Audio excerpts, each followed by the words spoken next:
tengah negosiasi Amerika Serikat dan Iran yang gagal dan memicu ketegangan di Selat Hormuz, situasi mendorong Presiden Prabowo bergerak ke sejumlah negara mencari alternatif energi minyak. Lebanon dan Israel menyepakati gencatan senjata sementara selama 10 hari. Kesepakatan yang dinilai dapat memberi ruang bagi lanjutan diplomasi, termasuk dinamika negosiasi yang melibatkan Amerika Serikat dan Iran. Kualitas udara Jakarta kembali tidak sehat akibat emisi kendaraan. Elektrifikasi kendaraan terutama transportasi umum didorong sebagai solusi penurunan polusi. Mampukah langkah ini menekan polusi udara di ibu kota? Selamat datang di 60 menit Special Report, membuka mata, mengungkap fenomena. Saya Ihsan Sitorus. Kita simak sorotan pertama saudara. Di tengah gagalnya negosiasi antara Amerika Serikat dan Iran dan memanasnya Selat Hormuz, Presiden Prabowo Subianto bergerak ke sejumlah negara mencari alternatif energi minyak. Sementara di dalam negeri, pemerintah menjamin dan memastikan kenaikan biaya aftur tidak akan dibebankan kepada jemaah haji. Amerika Serikat blokade pelabuhan Iran di Selat Hormuz usai negosiasi dengan Iran temui kegagalan. Amerika Serikat menargetkan seluruh kapal yang masuk dan keluar dari pelabuhan Iran. Sejumlah kapal perang Angkatan Laut Amerika Serikat ditempatkan di sekitar perairan Selat Hormuz. Di Laut Arab, gugus tempur kapal induk USS Abraham Lincoln disiagakan. Mengutip The New York Times, kapal induk bertenaga nuklir USS Abraham Lincoln mampu meluncurkan serangan jauh ke dalam wilayah daratan Iran. Lincoln dikawal 3 kapal perusak, USS Spruance, USS Murphy, dan USS McFaul. Kapal ini memiliki pertahanan udara untuk tangkal rudal Iran dan kemampuan serangan presisi rudal Tomahawk, serta kapal tempur pesisir berkecepatan tinggi untuk operasi di perairan dangkal dan anti ranjau. Sementara, Iran masih mengandalkan drone dan rudal yang terbukti mampu membalas serangan Amerika dan Israel sejak perang dimulai 28 Februari lalu. Namun, di tengah blokade Amerika Serikat, kapal tanker Tiongkok Rich Story pada 15 April dilaporkan melintasi Selat Hormuz. Meski tercatat masuk daftar sanksi Amerika Serikat, kapal ini menjadi salah satu yang pertama melintas sejak rencana blokade diumumkan. Di tengah keputusan memblokade Selat Hormuz, Presiden Amerika Serikat Donald Trump geram atas sikap sejumlah negara anggota NATO yang menolak terlibat. They're going to be coming up, but I'm very disappointed in NATO. They didn't do that. They weren't there for us. We pay trillions of dollars for NATO, and they weren't there for us. Remember what I said. NATO was not there. Now they want to come up, but there's no real threat anymore. But NATO was not there for us. Trump berkilah membuka Selat Hormuz untuk Tiongkok karena Tiongkok setuju tidak mengirim senjata ke Iran. Perdana Menteri Inggris Keir Starmer menegaskan, apapun tekanannya, Inggris tidak akan terseret perang dengan Iran. London menolak ikut blokade Selat Hormuz dan mendesak jalur vital tersebut segera dibuka. In relation to the blockade, let me be clear, as I've been already in the last day or so, that we are focusing our efforts on opening in full the Strait of Hormuz because of the damage it's doing to economies around the world, including our own economy. We, the UK, will not be joining the blockade that the President announced. Sikap senada juga diambil Italia. Negara ini menampik ajakan Amerika Serikat untuk memblokade Selat Hormuz dan memilih pendekatan diplomatik. La situazione internazionale è una situazione che bisogna continuare sulla quale bisogna continuare a lavorare per mandare avanti i negoziati di pace, fare ogni sforzo possibile per stabilizzare la situazione e riaprire lo stretto che per noi è fondamentale. Sementara Tiongkok menyebut langkah Donald Trump memblokade Selat Hormuz berbahaya. Beijing menegaskan keamanan dan kelancaran Selat Hormuz adalah kepentingan dunia. 只会激化矛盾，加剧局势紧张，破坏本就脆弱的停火局面，并进一步冲击海峡通行安全。这是危险和不负责任的行为。中方认为，只有实现全面停火止战，才能从根本上为缓和海峡局势、创造条件。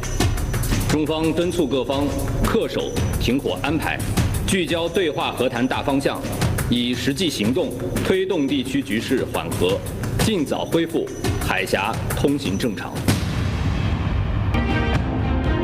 Sementara itu, imbas ketegangan Amerika Serikat dan Iran di Selat Hormuz, pasokan energi global kian terancam.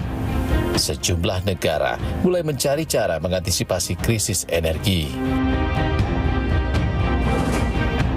Irak mulai mengekspor minyak melalui jalur darat melewati Suriah. Lebih dari 500 truk melintasi perbatasan Al-Tanf menuju kilang Banias di pesisir Suriah setiap hari untuk memproses minyak mentah sebelum diekspor ke negara lain. Jepang menempuh cara lain.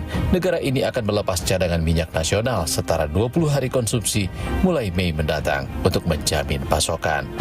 大調達が可能となる見込みでございますので、年を超えて、石油の供給を確保する、目処がついています。こうした中で原油の安定供給の万全を期すため、5月上旬以降、第2弾の国家ガスの放出として、約20日分を放出します。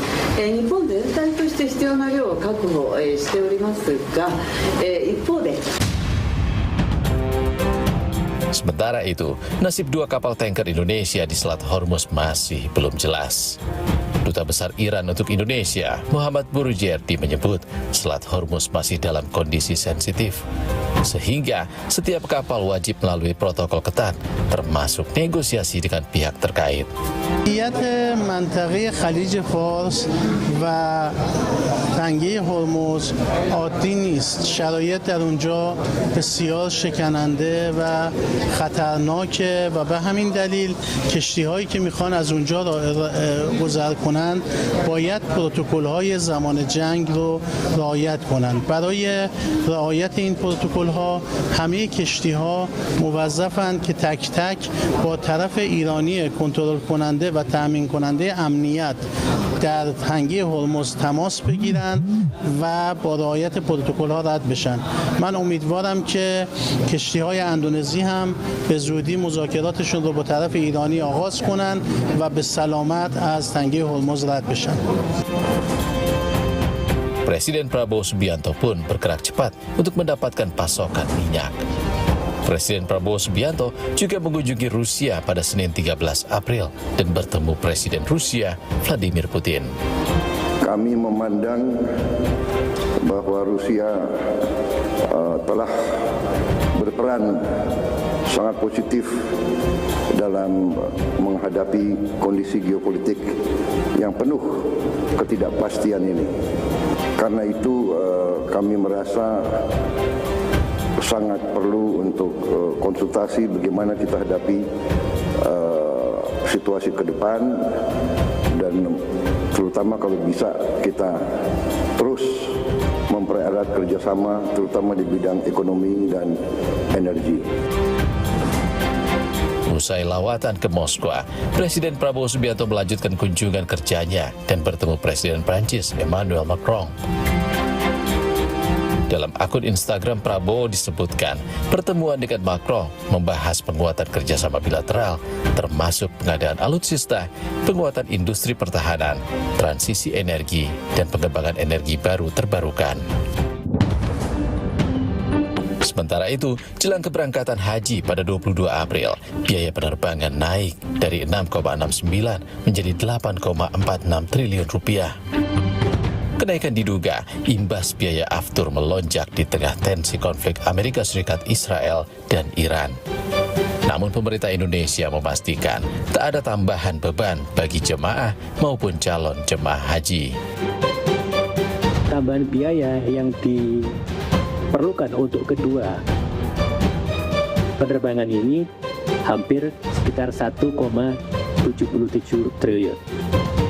Ya, karena kita juga agak kelabakan ini, kami lapor kepada Presiden mengatakan apapun yang terjadi, penambahan ini jangan dibebankan kepada jamaah. Kalau kita lihat ini adalah komitmen Presiden Prabowo kepada jamaah haji. Di Diversifikasi impor dan kerjasama lintas negara jadi kunci menghadapi ketidakstabilan Timur Tengah. Pemerintah menegaskan ketahanan energi tetap prioritas utama di tengah situasi global yang belum stabil. Saudara, Lebanon dan Israel sepakat gencatan senjata sementara selama 10 hari. Selengkapnya, saya jelaskan. وفي مقدمتها المبادرة التي قدمها فخامة الرئيس للتفاوض لوقف الحرب. Anda kembali di 60 Menit Special Report. Saudara, Lebanon dan Israel sepakat gencatan senjata sementara selama 10 hari. Kesepakatan ini dinilai bisa membuka ruang diplomasi, termasuk dinamika negosiasi antara Amerika Serikat dan Iran.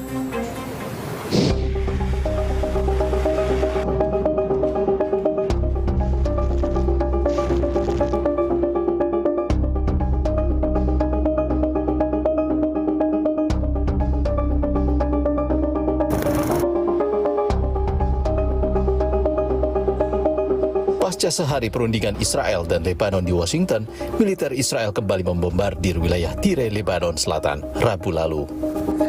Kota Tire diselimuti asap tebal setelah serangan udara intens Israel meratakan gedung-gedung di pusat kota dan kawasan pelabuhan. Militer Israel bahkan telah mengeluarkan perintah evakuasi paksa warga Tire ke utara Sungai Zahrani. Melalui operasi darat, militer Israel kepung kota strategis Pinchbeil. Pergerakan pasukan yang berjarak 4 km dari perbatasan ini guna membentuk zona penyangga keamanan sekaligus membongkar infrastruktur pertahanan garis depan Hizbullah. Sebagai balasan atas agresi Israel, Hizbullah tak tinggal diam. Kelompok pro-Iran ini meluncurkan kawanan drone penyerang ke permukiman Even Menahem dan situs militer Khirbet Mar milik Israel. Media Lebanon Al-Manar melaporkan untuk pertama kalinya Hizbullah menggunakan rudal jelajah bersayap untuk menyerang pangkalan militer Israel di Misgaf Am. Operasi ini menargetkan konsentrasi pasukan dan infrastruktur militer Israel di sepanjang perbatasan, termasuk wilayah Somera dan Kiryat Shmona. Inilah detik-detik drone Hizbullah berhasil menembus langit pertahanan Israel di Naharia. Setidaknya 10 drone berhasil menyusup ke wilayah Galilea dan Haifa Utara dalam 1 hari. Sebuah bangunan tempat tinggal di kota pesisir Naharia terkena hantaman. Petugas penyelamat berupaya mengevakuasi korban di tengah puing bangunan, sementara Hizbullah mengklaim bertanggung jawab atas rangkaian serangan masif itu. Tentara cadangan IDF Israel tewas setelah kendaraan militer yang dikemudikannya terbalik di tengah operasi di Lebanon Selatan. Warga Israel gelar pemakaman di kota Katzrin Selasa lalu. Insiden ini menambah daftar korban jiwa di pihak Israel. Tercatat 13 tentara dilaporkan tewas sejak operasi terbaru dimulai. Di tengah situasi yang sulit terkendali, Sekretaris Jenderal PBB Antonio Guterres mendesak penghentian segera agresi militer. Guterres menyoroti lingkaran setan kekerasan, di mana aksi saling balas hanya menjadi dalih bagi kedua pihak untuk terus perang. Until now, the truth is that Hezbollah and Israel have always helped each other to destabilize the government of Lebanon. Whenever Israel occupies part of the territory of Lebanon, that is the pretext Hezbollah uses to say we cannot disarm, we must keep the resistance. Whenever Hezbollah sends rockets against Israel, even after having promised that they would do it, Israel immediately uses that pretext for this massive operation against Lebanon. Jumat waktu setempat, akhirnya Lebanon dan Israel sepakat gencatan senjata sementara selama 10 hari ke depan. Kesepakatan dinilai dapat memberi ruang bagi lanjutan diplomasi, termasuk dinamika negosiasi yang melibatkan Amerika Serikat dan Iran. Namun, Perdana Menteri Israel Benjamin Netanyahu bersikeras tidak akan menarik pasukan dari wilayah Lebanon. לשיחות השלום האלה יש לנו 2 דרישות יסודיות. 1. פירוק חיזבאללה מנשקו. 2. הסכם שלום בר קיימא, שלום מתוך עוצמה. אנחנו נשארים בלבנון ברצועת ביטחון מעובה. זה לא 5 הנקודות שהיו לפני שהגעת הערים. זה רצועת ביטחון שמתחילה בים וממשיכה עד הר דוב ומבואות החרמון עד גבול סוריה. Sementara itu, Perdana Menteri Lebanon Nawaf Salam mengakui penderitaan rakyatnya sudah diambang batas toleransi. Pemerintah terus mengupayakan jalur diplomasi, termasuk mendukung inisiatif Presiden Joseph Aoun untuk segera mewujudkan gencatan senjata.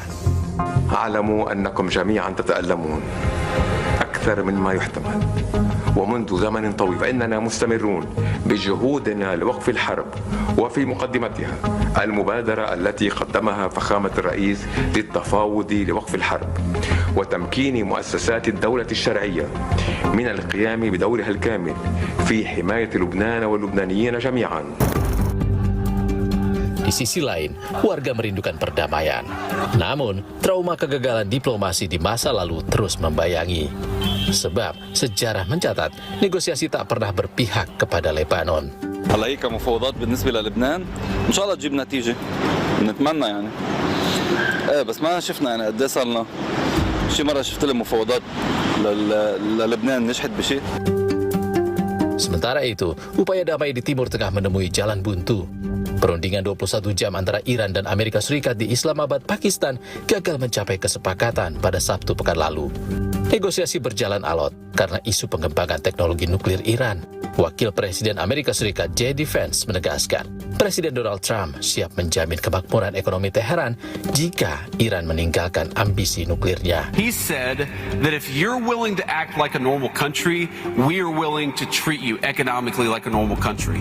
He doesn't want a small deal. He said if you guys commit to not having a nuclear weapon, we are going to make Iran thrive, we're going to make it economically prosperous, and we're going to invite the Iranian people into the world economy in a way they haven't been in my entire life.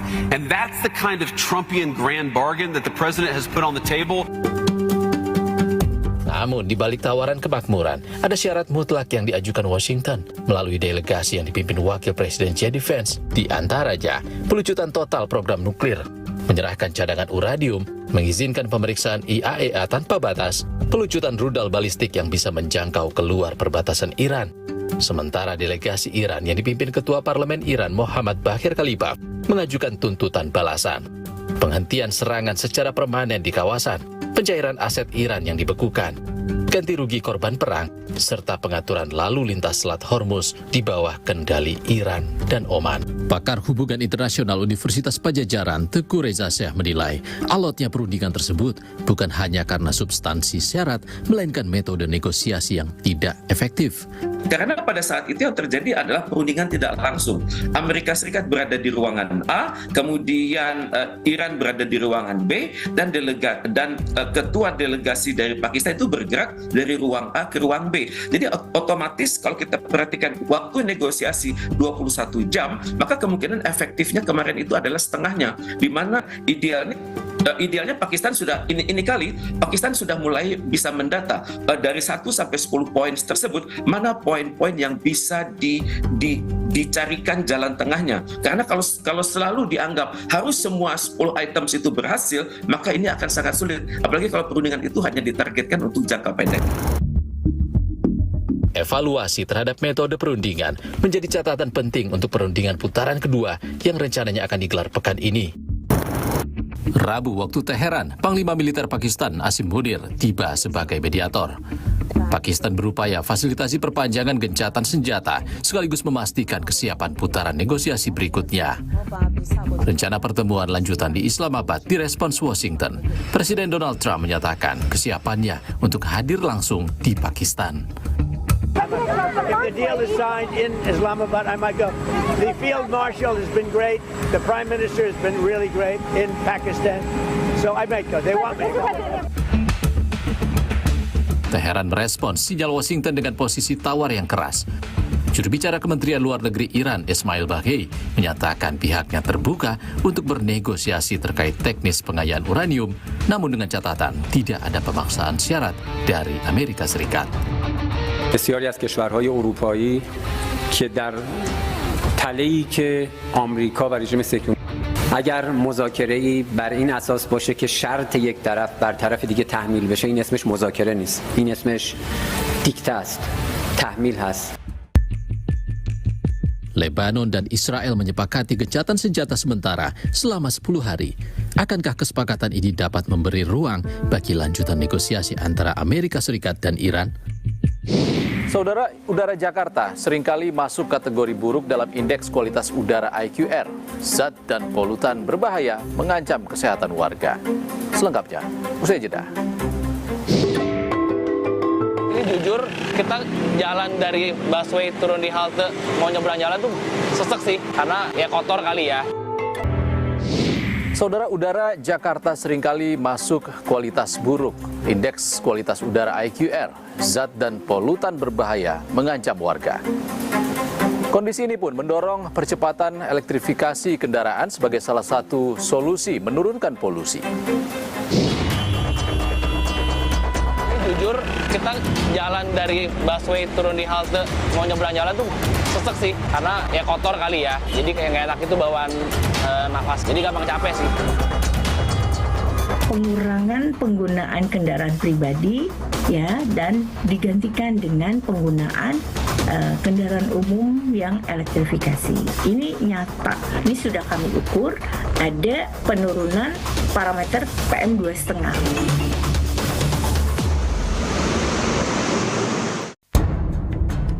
Kualitas udara di Jakarta berada terus di level tidak sehat dengan emisi dari kendaraan jadi faktor utama.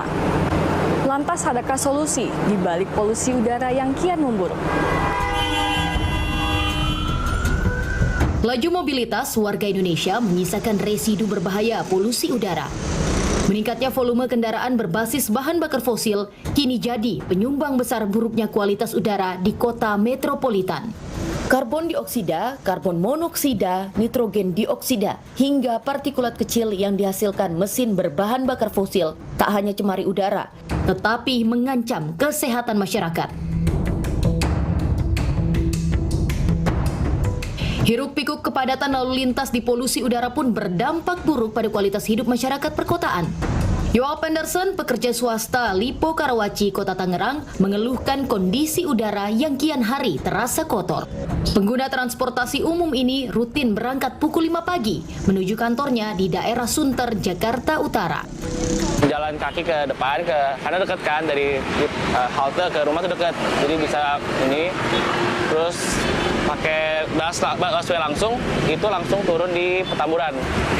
Di Petamburan naik busway lagi, turun di Jembatan Merah. Jembatan Merah naik busway lagi, turun di Sunter. 3 tahun, Yoap menempuh rute perjalanan ini menggunakan Transjakarta. Yoap sempat memakai kendaraan pribadi, namun perjalanan pulang pergi Lipo Karawaci Kota Tangerang ke kawasan Sunter Jakarta Utara bisa memakan waktu 2-4 jam. Yoap mengaku mudah lelah dan sesak ketika menaiki bus. Jujur, kita jalan dari busway turun di halte, mau nyebrang jalan tuh sesek sih, karena ya kotor kali ya, jadi kayak nggak enak itu bawaan nafasnya, jadi gampang capek sih. Yoap pernah beberapa kali menaiki bus listrik Transjakarta di rutenya. Yoap mengaku langsung merasakan perbedaannya, mulai suara mesin hingga udara yang lebih nyaman.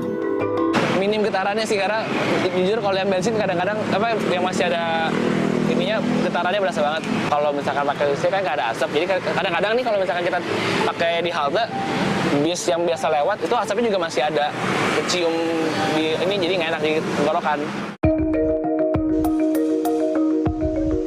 Direktur Regional Climate Change Center Universitas Indonesia, Budi Haryanto, memaparkan, peningkatan polusi udara berdampak pada gangguan kesehatan masyarakat.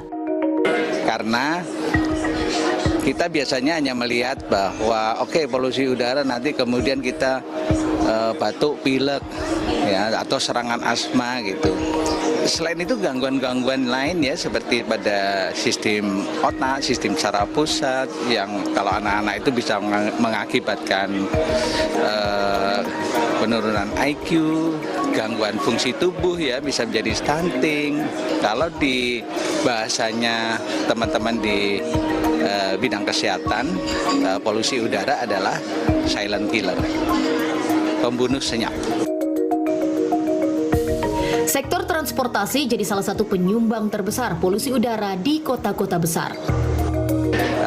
ketika kita telisik lebih jauh ternyata kualitas bahan bakarnya yang memang masih rendah ya dibandingkan dengan negara-negara lain yang kualitas bahan bakarnya sudah baik ya. Nah, maka ini yang kemudian masuk ya polutan-polutannya seperti PM2,5 ya yang kecil ya, polutan yang kecil sekali itu bisa masuk ke dalam saluran nafas bawah, paru-paru, bahkan bisa diedarkan lewat jantung ya ke seluruh tubuh, ke organ-organ vital di tubuh. Badan Kesehatan PBB WHO menyebut pencemaran udara yang melampaui ambang batas terbukti berdampak signifikan terhadap berbagai penyakit.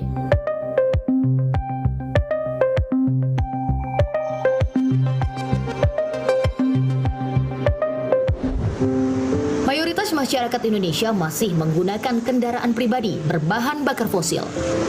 Badan Pusat Statistik mencatat jumlah kendaraan bermotor pada akhir 2025 mencapai 172,94 juta unit, didominasi oleh kendaraan berbahan bakar fosil.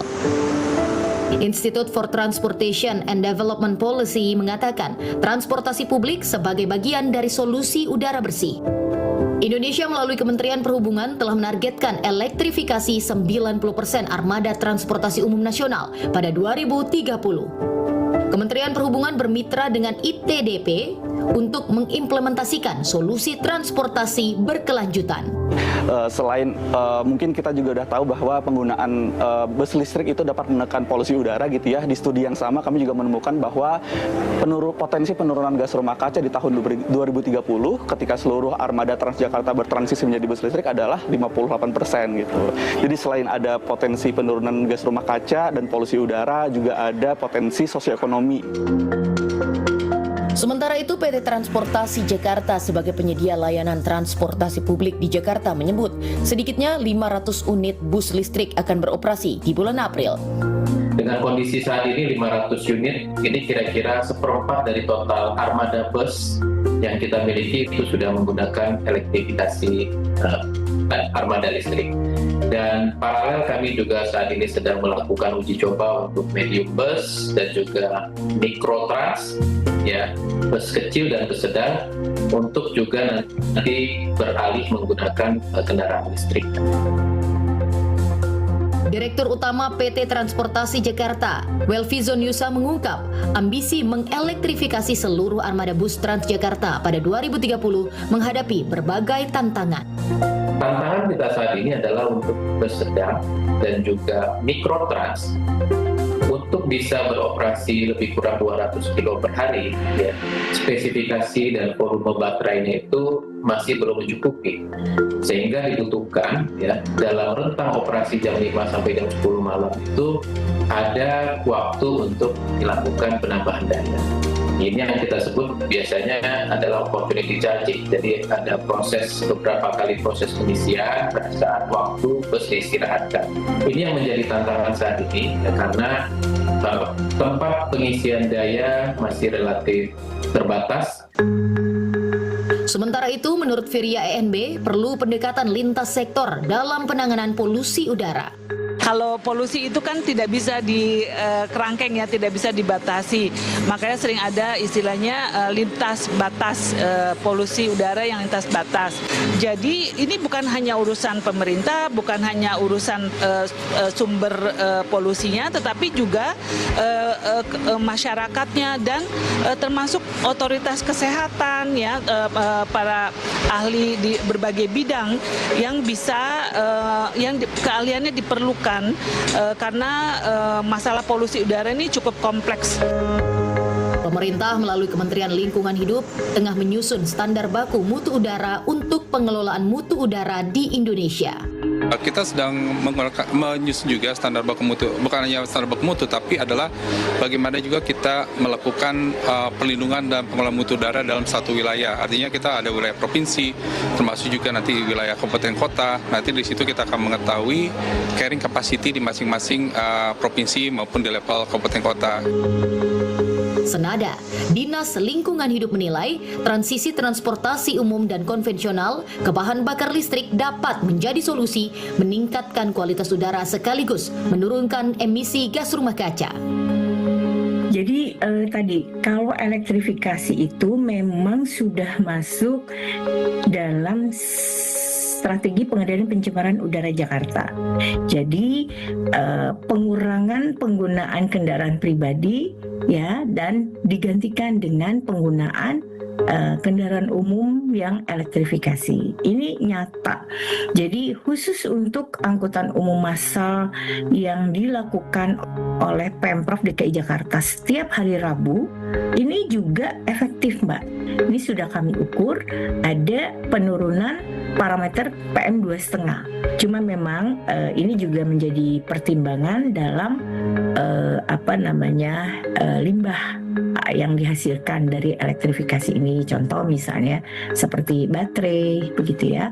Dan ini harus kita pikirkan. Elektrifikasi kendaraan disebut menjadi solusi turunkan polusi udara di Jakarta.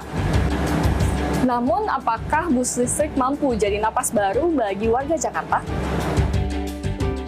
Saudara, UMKM juga menyumbang emisi karbon di Jakarta. Konsep UMKM hijau pun mulai digaungkan. Bisakah jadi solusi? Selengkapnya, usai jeda. UMKM hijau mungkin langkah yang baik ya untuk melestarikan lingkungan, tetap terjagalah. Tak hanya dari industri dan transportasi, sektor usaha mikro kecil menengah juga turut menyumbang emisi karbon.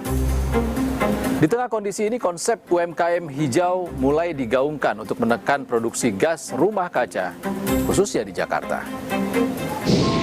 Selain emisi dari kendaraan, nyatanya usaha mikro, kecil, dan menengah nyatanya juga menyumbang emisi karbon dioksida. Lantas bagaimana UMKM bisa menjadi sumber nafkah tanpa merusak lingkungan? Raffi Firmansyah, pengawas pabrik tahu di daerah Mampang Perapatan, Jakarta Selatan, rutin memantau 7 pegawai yang tengah memproduksi tahu. Berapa lama, Mas? Kalau saya kurang lebih 2 tahun kurang lah. Jadi kayak sama hari ada 7, 1 gantian buat libur. Jadi selama full 7 orang itu setiap hari tetap produksi nggak ada libur. Karena hasil buat mereka semua. Jadi harus ikut kerja semua, harus nanti dibagi rata lah. Proses produksi tahu di pabrik yang berdiri hampir 15 tahun ini dimulai dari pengambilan kedelai dari gudang. Untuk produksi itu mulai dari awal kayak kedelai masih dalam karung, ya kan. Nah itu kedelai dalam karung itu kita ambil dari gudang, itu ada yang punya. Kita beli, tinggal ambil di gudang, sore ambil, nah malamnya itu nanti antara kisar jam 11 atau nanti jam 3 malam itu baru direndam pakai air. Kedelai kemudian digiling dan direbus. Setelahnya, kedelai disaring untuk memisahkan sari kedelai dari ampas. Lalu, sari kedelai digumpalkan dengan bahan pengental hingga siap dicetak. Itu nanti turun ke 5 tempat yang di bawah itu. Nah, itu diambil sarinya, ampasnya dikantongin, nanti kita jual juga ampasnya. Nah, sarinya itu baru diendepin jadi tahu gitu. Terus tinggal dicetak. Raffi mengaku operasional pabrik tahu sempat menggunakan gas LPG, namun pengeluaran membengkak. Pabrik tahu yang diawasi Raffi kembali memakai kayu bakar untuk produksi tahu. Pakai tabung gas itu untuk operasional itu terlalu banyak, terlalu mahal. Bisa pakai kalau tabung gas yang hijau itu yang kecil itu hampir 30-45 satu kali produksi satu hari. Itu jadi karena kurang efisien, buat menghemat pengeluaran lah untuk operasional lah kita balik ke kayu itu. Raffi menyadari pembakaran kayu memicu polusi udara. Untuk meminimalisir asap yang menyebar luas, pabrik tahu ini menggunakan mesin sirkulasi udara. Saya juga sadar pembakaran kayu itu menghasilkan polusi udara. Jadi mungkin kayak dari atas kakaknya juga bisa lihat polusi udara banyaklah asap. Nggak terlalu banyak juga asapnya karena kita pakai blower. Blower itu biar ada angin, jadi yang gede itu apinya, bukan asapnya. Beda kalau kita cuma bakar kayu, nggak ada angin, nggak ada apa, asapnya lebih banyak. Walaupun sedikit juga pengeluaran asapnya, saya juga sadar itu polusi, menimbulkan polusi.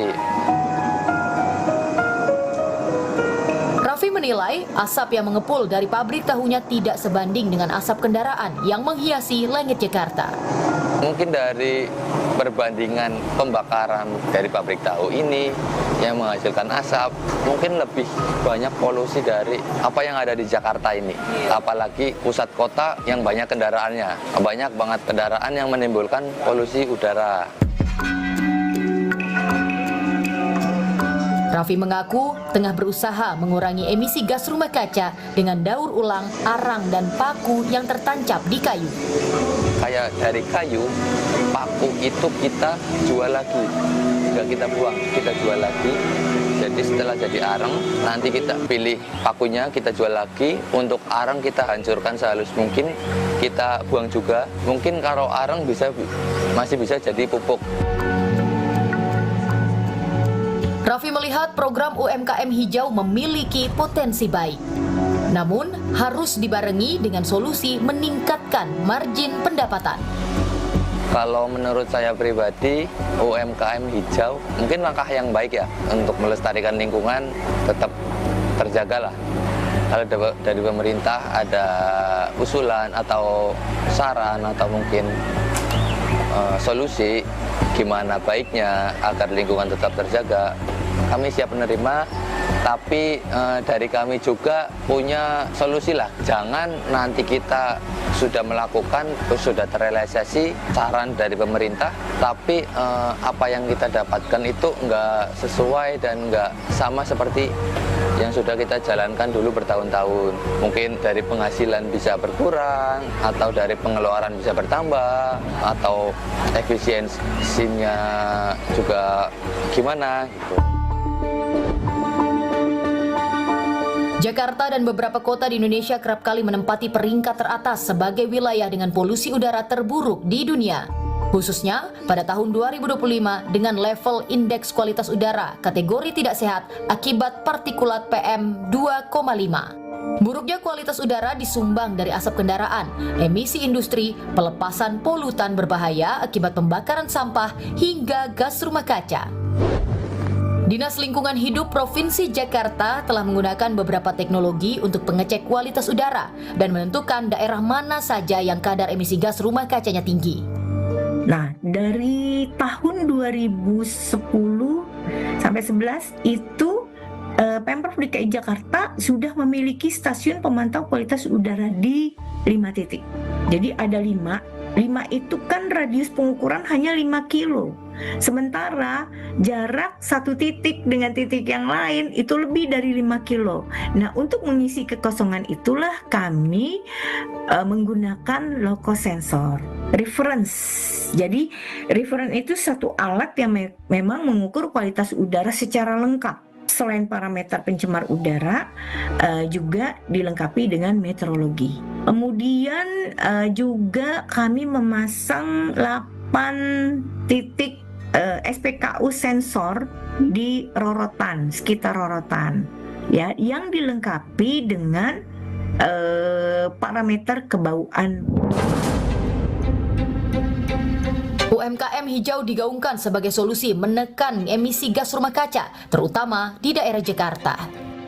Nah, khusus untuk UMKM, khususnya UMKM hijau, ini juga akan menjadi satu aksi yang dilakukan secara berkelanjutan oleh Pemprov DKI Jakarta. Jadi ini diawali dengan inventarisasi sumber pencemar, kemudian juga dilakukan identifikasi. Identifikasi ini untuk mengetahui usaha mereka ini apa, kemudian mereka menggunakan bahan bakar atau bahan bakunya apa, kemudian apa yang dihasilkan, baik emisi maupun limbah cair dan limbah padat.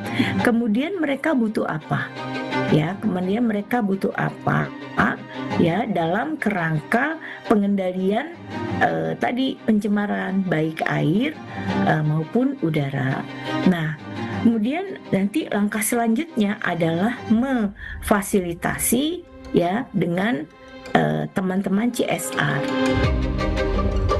Kamar Dagang dan Industri Indonesia mencatat jumlah UMKM di Indonesia pada akhir 2024 hingga 2025 berkisar 64 hingga 66 juta unit usaha.